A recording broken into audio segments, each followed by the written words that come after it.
Salam jumpa saudara-saudari terkasih dimanapun berada. Semoga kita semua dalam keadaan baik dan sehat. Dan semoga Tuhan yang Maha Baik selalu dan senantiasa menyertai kita. Saudara-saudari, pada sesi ini saya mau bicara tentang sebuah hal yang cukup penting bagi kita, yang perlu diketahui oleh kita sebagai umat beriman Katolik, dan secara khusus untuk kelompok paduan suara yang ada di dalam gereja Katolik. Maka pada sesi ini saya membuat sebuah ulasan singkat tentang pernyataan atau ungkapan dari Santo Agustinus dari Hippo yang bunyinya Cui bene cantat bis orat. Kalimat ini dalam bahasa Latin yang artinya bernyanyi dengan baik sama dengan berdoa dua kali. Saudara-saudari, bernyanyi itu sebagai satu bentuk pokok dari doa sesungguhnya. Dan ini merupakan sebuah tradisi yang sudah sangat tua dalam gereja Katolik. Karena kata-kata dalam nyanyian itu berisikan doa. Maka nyambung dengan apa yang dikatakan oleh Santo Agustinus. Bernyanyi dengan baik sama dengan berdoa dua kali. Saudara-saudari, sadar atau tidak sadar, kalau kita perhatikan kata-kata atau kalimat-kalimat dalam buku nyanyian kita, di sana itu berisikan doa. Sadar atau tidak sadar. Maka Santo Agustinus sekali lagi mengatakan, kalau kita bernyanyi dengan baik, maka di sana kita sudah melakukan doa sebanyak dua kali. Sangat indah dan menarik saudara-saudari. Saudara-saudari, makna kata bene dalam ungkapan atau kalimat ini bukan berarti kita harus bernyanyi secara profesional. Tetapi kita harus bernyanyi dengan penuh penghayatan. Bene yang dimaksudkan di sini adalah menyanyi dengan baik, dengan antusias, dengan keyakinan yang mendalam, dan dengan sukacita. Artinya saudara-saudari, ketika kita mengikuti perayaan liturgis, kita harus bernyanyi dengan gembira, penuh antusias, dan dengan penuh iman. Terlepas dari suara kita baik atau tidak, minor atau bulat. Saudara-saudari, itu juga berarti ketika kita merayakan liturgi, kita tidak sedang masuk ke panggung atau aula konser, di mana ada para penyanyi profesional di atas panggung dan ada penonton yang menikmati penampilan mereka. Nyanyian-nyanyian dalam perayaan liturgi seperti perayaan Ekaristi mengharuskan partisipasi semua umat. Selalu ada kecenderungan bahwa dalam perayaan liturgi dalam perayaan liturgi atau perayaan Ekaristi, yang bernyanyi adalah anggota KOR saja. Umat diam. Dan lagu-lagu yang dipilih juga adalah lagu-lagu yang hanya bisa dinyanyikan oleh anggota KOR. Akibatnya apa saudara-saudari? Perayaan Ekaristi kehilangan dimensi partisipatifnya. Dan ini menjadi sesuatu yang tidak baik dalam sebuah perayaan liturgi.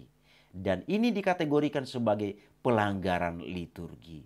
Saudara-saudari, kalau kita perhatikan di daerah tertentu, memang mulai dari lagu pembuka sampai dengan lagu penutup itu semua dinyanyikan oleh paduan suara.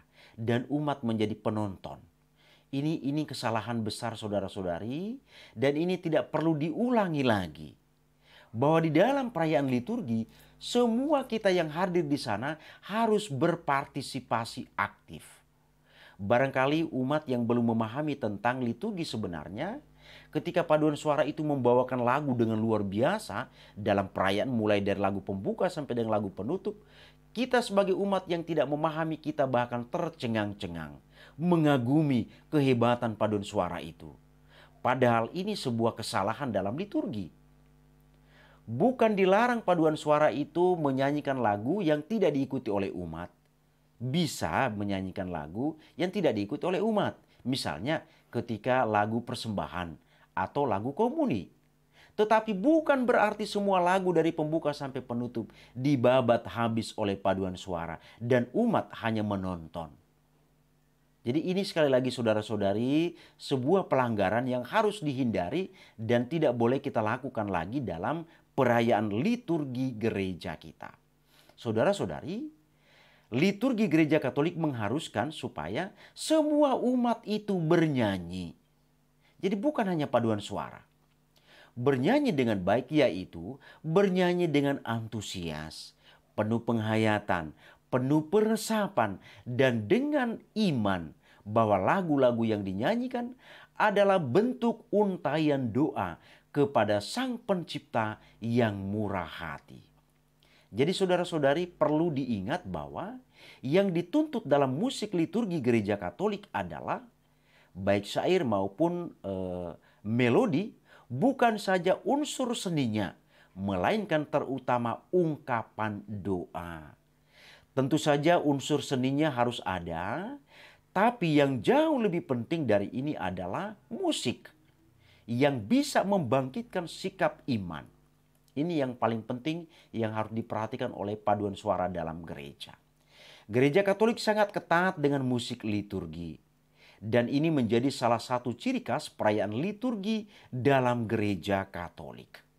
Dalam gereja Katolik, musik liturgi selalu dipandang menyatu dan tidak pernah atau tidak boleh menjadi musik dalam liturgi.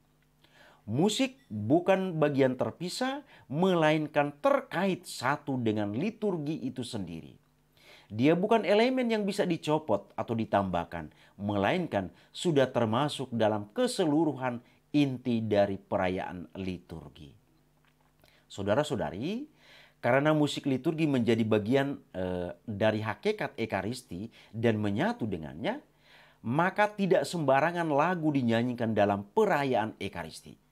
Kita harus bisa bedakan dengan baik lagu rohani dan lagu liturgis. Lagu rohani mengungkapkan pengalaman religius seseorang tentang Tuhan. Dan ini boleh ada dalam agama manapun.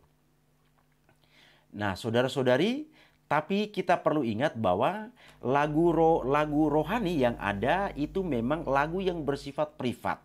Karena sekali lagi mengungkapkan pengalaman khas dari seseorang kepada Tuhan yang diyakininya dalam pengalaman hidupnya. Kita ambil contoh misalnya lagu Janjimu Seperti Fajar. Ini adalah pengalaman rohani dari penulis yang mengungkapkan pengalaman imannya akan Tuhan, bahwa Tuhan itu tidak pernah ingkar janji seperti fajar yang selalu setia terbit setiap harinya. Saudara-saudari, dalam gereja musik rohani tentu ada, tapi tidak dimasukkan sebagai lagu dalam perayaan-perayaan liturgis. Jadi seindah apapun, semenyentuh apapun, dan semeriah apapun lagu itu, bahkan semenarik apapun itu, lagu itu tidak bisa serta-merta dengan gampang kita masuk ke dalam bagian liturgi. Musik liturgi adalah musik yang baik teks maupun melodinya secara khas mengekspresikan misteri iman gereja yang dirayakan dalam liturgi, yaitu tentang karya keselamatan Allah. Saudara-saudari terkasih, dengan kata lain, musik liturgi harus berfungsi liturgis. Baik teks maupun lagunya mesti sesuai dengan unsur atau tindak liturgis dalam keseluruhan perayaan liturgis. Contohnya dalam liturgi pembaptisan, yang dipakai adalah lagu-lagu liturgis dengan tema pembaptisan. Hal paling penting yang perlu kita ketahui sebagai kekhasan musik liturgi adalah bahwa musik liturgi diterima secara resmi oleh gereja Katolik melalui proses yang amat panjang. Jadi bukan soal suka atau tidak, menarik atau tidak, sesuai dengan selera atau tidak, atau menyentuh atau tidak menyentuh, melainkan apakah lagu itu telah menjadi milik bersama dari gereja karena disepakati sebagai musik liturgis. Demikianlah ulasan singkat tentang pernyataan Santo Agustinus, saudara-saudari. Semoga bermanfaat bagi kita. Terima kasih, Tuhan memberkati.